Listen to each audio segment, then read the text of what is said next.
ئەم مناسبەتە گرنگە بم پیرۆزبابی ئەم هەنگاوەتان لێ بکەم و حەزی دەکەم پێتان بڵێم کە من خۆم شخصیان زۆر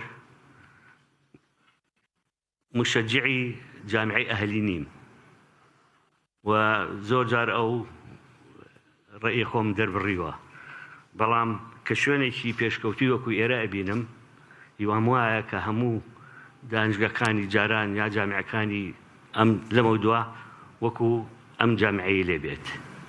ئەمە سەربەرزیە بۆ هەمومان و هیوای سەرکەوتنیان بۆ ئەەکەم و هیواداریشم کە ئەو زانکۆیانەی کە لە مستەقبەلا دروست دەکرێت بەم شێوەیە و لەم ئاستا بێت.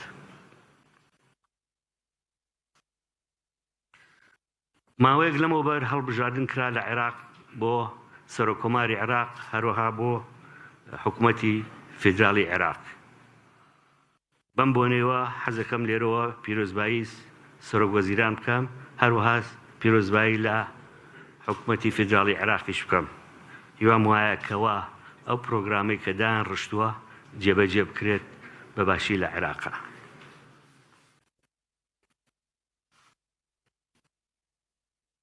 پێشەوەش ڕەنبێ هەمووتان بزانن کە ماوەیەکی زۆر سەرقاڵی هەڵبژاردننی سەرۆک و هەڵبژاردننی حکوومەتی یا دروستکردنی حکوومەتی عێراق بووین. هیوام وایە ئەو تەجروبەیە کە پیا ڕۆشتین ئەو ماوەیە بێ بە تەجروبەیەک کەوا دەرسی لێ وەرگرین و هەموو کێشەکانی کە لە ناو عێراقایە یا لە شوێنەکانی تریشەیە بە دایلۆگ و بە هاوکاری پێکەوە بتوانین چارەسەریان بکەین. دوای ئەو هەڵبژاردنە من بە ماوەیەکی کەم سەری جەزایر بۆ لوتکەی عەرەبی کە لە جەزایر کرابوو، هەروەها لوتکەی ژینگە کە لە شارمشێخ لە میسر کرابوو. زۆرم پێخۆشە کە ڕاتان بگەێنم کە زۆربەی ئەو سەرۆکانە و یان ئەو مەسئولانەی کە لەو لوتکانە بوون خۆشحاڵی خۆیان دەربڕی کە ئەو خەتوانەی کە لە عێراقا کراوە بۆ هەڵبژاردننی سەرۆکومار و بۆ سەرۆک وەزیران و بۆ وەزیرەکان خەتۆیەکی دیموکراتی بووە و پیرۆزبایان لێکردین و هەمووشان هەولی ئەوەیان کەوا عێراق دەورێکی تایبەتی خۆی هەبێت لە ناوچەکە و یارمەتی بەعزێ وڵاتیش بات کەوا کێشیان هەیە یان بەینان باش نییە لەگەڵ وڵاتەکانی ترە. ئەوەی کە ئێستا لەبەر دەستمانە لە حکوومەتی فیدراڵی عێراق ئەوەیە کەوا هەوڵ بین پرۆگرامی حکوومەت جێبەجێ بکرێت، ئەویش بە یارمەتیدانی پەرلەمانی عێراق کەوا پێویستە تەئیدی خەتەواتەکانیان بکات و پشگیریان لێ بکات بۆ جێبەجێکردنی. وەکو خۆتان ئەزانن تقریبەن 3 ساڵە عێراق نەتوانیوێتی میزانێ سەرفکا بە باشی، نەتوانیشێتی هەنگاوی باش بنێت بۆ پێشەوە بۆ چارەسەرکردنی کێشەکان. ئەوەی کە لە پرۆگرامی ئیمڕۆی حکوومەتی عێراقایە حەزەکەم بە کورتی باسی بکەم، یەکەمیان لە پێش هەموو شتێکەوەیە چەسپاندنی ئارام و ئاسایش لە هەموو شوێنێکی عێراقا. ئەویان کردووە بە یەکێک لە نقاتە ڕئیسیەکان کە ئەبێ خەریکی بن و بە جدی هەوڵی بۆ بگرێت. دوم دەستپێکردن و جێبەجێکردنی پرۆژەی خزمەتگوزاری لە هەموو ناوچەکانی عێراقا. ئەوەش ئەو شتانە گرێتەوە کە هەموو ڕەمێ هەموو لایەک بزانێت لە باری ئابووریەوە، لە باری بازرگانیەوە، کۆمەڵایەتی، خوێنگەن، تەندروستی، ئاوەدانکردنەوە، کارەبا، ڕێگا و ئەوانی تریش کە بە پێویست بێت و هەوڵی بۆ بدرێت. خۆتان نەزانن ماوەیەکی زۆرە تقریبەن حکوومەتی فیدراڵی عێراق دوورن لەم کارانەوە و ئەبێ هەوڵێکی جدی بێرێ بۆ ئەوەی کە ئەم ئیشانە جێبەجێ بکرێت و خەڵکی عێراق نەختێک بەحەوێتەوە و ئیسراحەت بکات. نقطەیەکی تر کە زۆر مهمە و ئیحتیمامی پێیان و هیوام وایە کەوا جێبەجێش بکرێت ئەویش دروستکردنی شەراکەتی ڕاستەقینە بۆ چارەسەرکردنی ئەو گیرگرفتانەی کە هەمانە لە ناو عێراقا. و نقطەیەکی تریش کە بە جدی وەرگیراوە کە چەندەها جار باس کراوە ئەوەیە ئەگەر کێشە هەبێت لە نێوان هەرێمی کوردستان و حکوومەتی فدراڵی عێراق ئەبێ بەپی دەستور هەوڵی بۆ بێرێت کە ئەو کێشانە چار بکرێت و ئێشەکان بە شێوەیەک بێت کە ئیتر کەس گلەی لەو تەرەفەکەی تر نەکات بەپێی دەستور هەمووی جێبەجێ بکرێت. و بۆ جێبەجێکردنی ئەوانەیش کۆمەڵێک شت پێویستە هەم لەلایەن پەرلەمانی فیدراڵی عێراقەوە هەم لەلایەن هەرێمی کوردستانیشەوە یەکێک لەوانە کێشەی نەبوونی یاسایەک بۆ نەوت و غاز. هیوامان وایە کە ئەوە بە زووی دەست پێ بکرێت و هەوڵی بۆ بۆ جێبەجێکردن.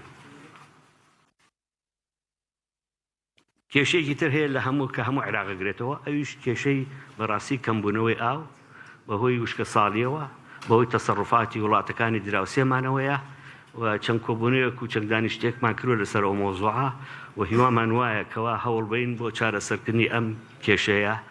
ئەویش وایەک بڕارێکمان ناوە کەوا پێویستی بە کۆمەڵێک خەتەوات هەیە چ لە ڕێگای پەرلەمانی عێراقیەوە ئەم چ لە ڕێگای حکوومەتی عێراقەوە، بەڵام تا ئەوانە جێبەجێ بێت مەکتەبی سەرۆکۆمار ئەو مەسئولەتی وەرگرتووە بۆی ئەو خەتەواتانە دەست پێ بکەین و هەوڵ بین مەجلیسێکی عەلای ئاو دروست بکەین بە شەراکەتی هەرێم و عێراق بۆ ئەوەی سەرپەرشتی ئەو کاروبارانە بکات و ئەو سیاسەتەی کە هەمانە لە عێراقا لەسەر ئاو جێبەجێ بکرێت و پەیوەندی بە وڵاتانی دراوسێمانەوە بکات بۆی بەشی ئاو کەم نەکەنەوە.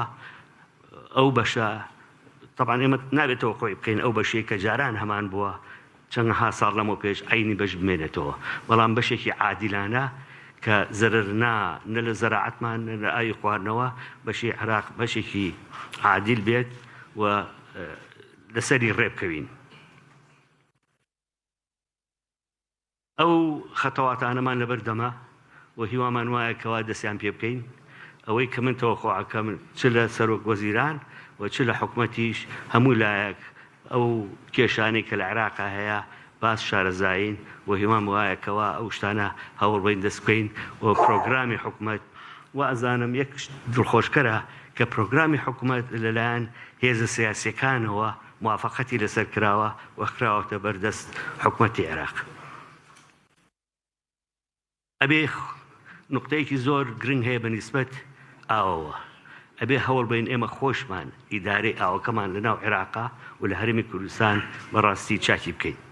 ئەبێ هەوڵی بین کە کۆمەڵێک شتی فەنی هەیە کە کۆمەڵێک تەتەورات هەیە بۆ بەکارهێنانی ئاو چ بۆ زەراعەت چ بۆ خەونەوە ئەبێ جێبەجێیان بکەین و ئەبێ هەوڵێکی ئەوەش بین کە ژنگەکەمان بە پاک و تەمیزی بپارێزین و مەجال نەیەین ئەو خلافاتانەی کە هەیە لەسەر ژینگە یا لەناو ئاوە جێبەجێ بکەین.